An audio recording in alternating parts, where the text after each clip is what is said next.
గౌరవనీయులైన రాష్ట్ర ముఖ్యమంత్రి గారికి, డిప్యూటీ సీఎం గారికి, హోమ్ మినిస్టర్ గారికి, రాష్ట్ర డీజీపీ గారికి నా విన్నపం ఏంటంటే, ఈరోజు జగన్ తన స్వలాభం కోసమో రాజకీయం కోసమో పోలీసులని బట్టలు ఉడదీసి కొడతాం, బట్టలు ఉడదీస్తాం, అలాగే వారి శిష్యులు పోలీసులని అమ్మనాబూతులు తిడుతున్నారు. మా దగ్గర తుపాకులున్నాయి, మీ దగ్గర తుపాకులున్నాయి, రండి ఎవడడ్డం వస్తాడో అని రెచ్చగొడుతున్నారు.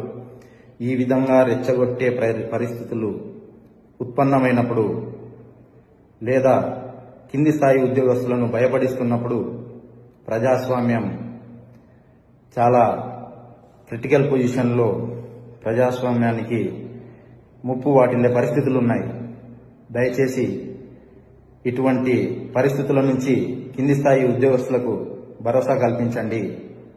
థ్యాంక్ యూ, ధన్యవాదాలు.